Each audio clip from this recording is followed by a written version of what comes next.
Les récents Jeux olympiques d'hiver ont captivé le monde avec des athlètes de 89 pays qui ont concouru dans 98 épreuves.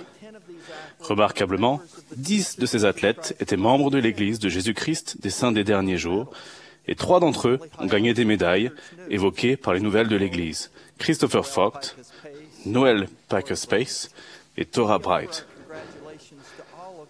Nous les félicitons, eux ainsi que tous les athlètes qui ont participé. Bravo! Ce matin, je parle de ces Jeux à l'intention des jeunes gens, des jeunes filles et des jeunes adultes seuls. Vous qui êtes dans les années décisives qui déterminent le cours de votre vie. C'est poussé par un sentiment d'urgence que je m'adresse à vous. Pour que vous ressentiez cette urgence, je vous raconte l'histoire de Noel Packer-Space, une de ces athlètes membres de l'Église. Dans le sport que pratique Noel, le skeleton, les athlètes prennent de la vitesse en courant, puis plongent la tête la première sur une petite luge, le visage à quelques centimètres de la glace. Ils glissent sur une piste sinueuse et glacée à une vitesse qui peut atteindre les 145 km/h.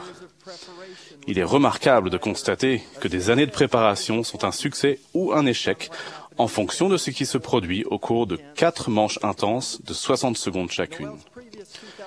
Les rêves de Noël pour les Jeux Olympiques de 2006 furent anéantis lorsqu'un terrible accident la laissa avec une jambe fracturée.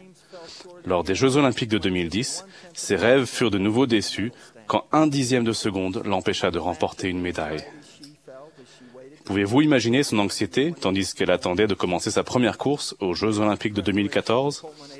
Ces années de préparation allaient se concrétiser en seulement une poignée de secondes. 4 minutes au total. Elle avait passé des années à se préparer à ces 4 minutes, et elle passerait ensuite le reste de sa vie à y repenser. La course finale de Noël a été presque parfaite. Nous n'oublierons jamais son bond dans les gradins pour prendre sa famille dans ses bras après avoir franchi la ligne d'arrivée, s'exclamant « On a réussi !» Les années de préparation avaient porté leurs fruits. Nous avons vu son médaillon des jeunes filles autour du cou pendant que l'on plaçait sa médaille d'argent. Peut-être semble-t-il injuste que tous les rêves olympiques de Noël dépendent de ce qu'elle a fait pendant ces 4 courtes minutes. Mais elle le savait, et c'est la raison pour laquelle elle s'est préparée avec tant de diligence. Elle a ressenti l'importance et l'urgence de ces 4 minutes et ce qu'elles signifieraient pour le reste de sa vie. Nous nous souvenons aussi de Christopher Vogt, un des membres de l'équipe qui a gagné la médaille de bronze de la course de bobsleigh à 4. Alors qu'il aurait pu abandonner après un accident catastrophique aux Jeux Olympiques de 2010, il a choisi de persévérer. Après une étonnante course rédemptrice, il a remporté le prix qu'il avait si diligemment recherché. À présent, réfléchissez à quel point votre chemin menant à la vie éternelle est semblable à la performance de 4 minutes de ces athlètes. Vous êtes un être éternel. Avant votre naissance, vous existiez en tant qu'esprit. En la présence d'un Père céleste aimant, vous avez été entraîné et préparé pour votre venue sur la terre pendant un court moment et à réussir. Cette vie représente vos 4 minutes. Pendant que vous êtes ici, vos actes détermineront si vous remporterez le prix de la vie éternelle. Le prophète Amulek a expliqué « Cette vie est le moment de se préparer à rencontrer Dieu. Oui, voici le jour de cette vie est le jour pour accomplir vos œuvres. » Dans un sens, vos 4 minutes ont déjà commencé. Le compte à rebours est déclenché. Les paroles de l'apôtre Paul semblent très appropriées. Courez de manière à remporter le prix. De la même façon que certaines étapes sont essentielles à la performance très brève d'un athlète olympique, des sauts et des manœuvres pour des skieurs et des snowboarders, négocier les virages d'une course de bobsleigh ou se frayer un chemin à travers les portes d'un parcours de descente en slalom, il en est de même de notre vie, où certaines choses sont absolument essentielles.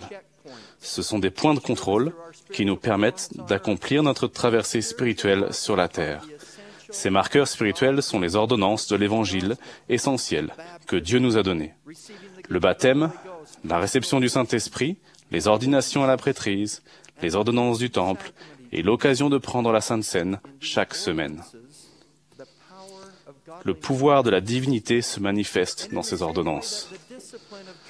De la même façon que la discipline de l'entraînement prépare un athlète à accomplir des épreuves de son sport à un haut niveau et l'y qualifie, le respect des commandements vous qualifiera pour accomplir ces ordonnances salvatrices.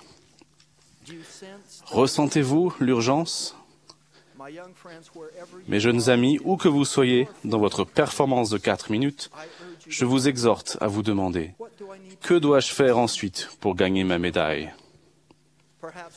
Pendant cette conférence, peut-être le Saint-Esprit vous a-t-il murmuré ce que cela peut être. Vous préparez plus consciencieusement à une ordonnance que vous recevrez plus tard, ou en recevoir une que vous auriez dû recevoir depuis longtemps. Quoi que ce soit, accomplissez-le. Faites-le maintenant et n'attendez pas. Vos 4 minutes passeront vite et vous aurez le reste de l'éternité pour penser à ce que vous avez fait dans cette vie. L'autodiscipline est nécessaire. La prière quotidienne, l'étude des Écritures et l'assistance aux réunions de l'Église doivent être la base de votre entraînement. Il est requis une habitude constante d'obéissance aux commandements, de respect des alliances que vous avez contractées et d'observance des principes du Seigneur énoncés dans « Jeunes soyez forts ».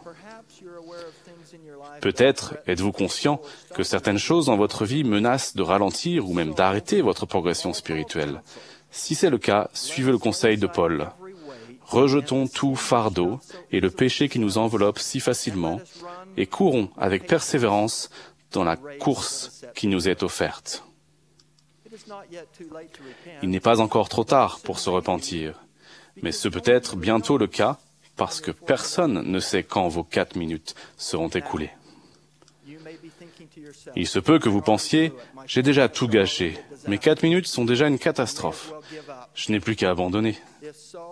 Si c'est le cas, arrêtez de penser cela et ne le repensez jamais plus. Le miracle de l'expiation peut compenser les imperfections de notre performance. Frère Holland a enseigné, je cite, « À ceux d'entre vous qui pourraient encore rester en arrière, je témoigne du pouvoir de renouvellement de l'amour de Dieu et du miracle de sa grâce. Il n'est jamais trop tard. Tant que le Maître dit qu'il y a du temps, ne différez pas. » Fin de citation. Souvenez-vous que vous n'êtes pas seul. Le Sauveur a promis qu'il ne vous laissera pas orphelin. Vous avez aussi des membres de votre famille, des amis et des dirigeants qui vous encouragent. Bien que mes remarques aient été adressées aux jeunes de l'Église, aux parents et aux grands-parents, je propose ce qui suit. Récemment, frère Bednar a décrit un moyen simple de procéder à une évaluation familiale pour enregistrer la progression sur le chemin des alliances au moyen des ordonnances essentielles. Tout ce dont on a besoin, c'est d'une feuille de papier comportant 2 colonnes. L'une intitulée « Non » et l'autre « Plan pour ordonnance prochaine ou nécessaire ». Je l'ai fait récemment en inscrivant chaque membre de ma famille. Parmi eux, j'ai marqué un petit-fils nouveau-né, devant être bientôt béni, un petit-fils de 6 ans dont la préparation au baptême était essentielle, et un fils atteignant 18 ans, dont la préparation à la prêtrise et à la dotation du temple était imminente. Cette activité simple m'a aidé à mieux assumer notre rôle pour aider chaque membre de ma famille à progresser sur le chemin des alliances avec un plan d'action pour chacun d'eux. Peut-être est-ce une idée que vous pouvez utiliser et qui conduira à des discussions familiales, des leçons de soirée familiales, une préparation et même des invitations à des ordonnances essentielles dans votre famille. En tant que skieur et snowboarder moi-même, j'ai été impressionné par la performance de 4 minutes de la snowboardeuse australienne Tora Bright, médaillée d'argent à la compétition de ski halfpipe. Elle a ébloui le monde en finissant une course presque parfaite par un double saut périlleux arrière. Cependant, c'est son comportement envers ses concurrentes, empreint d'amour chrétien, qui a le plus impressionné et surpris le monde entier. Elle a remarqué que Kelly Clark, snowboardeuse américaine, qui avait fait une mauvaise première course dans la manche finale, semblait nerveuse avant sa deuxième course. Kelly se rappelle, « Elle m'a prise dans ses bras, elle m'a tenue ainsi jusqu'à ce que je me calme suffisamment et que je ralentisse ma respiration. C'était bon d'être réconforté par une amie. » Kelly Clark allait plus tard rejoindre Tora sur le podium des vainqueurs en gagnant une médaille de bronze. Quand on lui a demandé la raison de cet acte inhabituel envers son adversaire, ce qui pouvait mettre sa médaille d'argent en danger, Torah a simplement répondu, « Je suis une concurrente, je veux faire de mon mieux, mais je veux que mes adversaires fassent aussi de leur mieux. » Avec cela, quelqu'un a-t-il besoin de vos encouragements? Un membre de votre famille, un ami, un camarade de classe ou un membre de votre collège? Comment pouvez-vous les aider à bien utiliser leurs 4 minutes? Chers amis, vous êtes au beau milieu d'un voyage exaltant. D'une certaine manière, vous descendez la demi-lune ou la piste de luge et il peut être difficile d'effectuer chaque épreuve le long du parcours. Mais souvenez-vous, cela fait des millénaires que vous vous y préparez. Le moment est venu de faire vos preuves. Ce sont vos 4 minutes. Le moment est venu. J'ai la plus grande confiance en vos capacités. Le Sauveur du monde est à vos côtés. Si vous recherchez son aide et suivez ses conseils, comment pouvez-vous échouer? Je conclus en témoignant de la bénédiction que c'est d'avoir un prophète vivant, le président Monson, et de Jésus-Christ, et de son rôle en tant que sauveur et rédempteur. En son nom sacré, Jésus-Christ. Amen.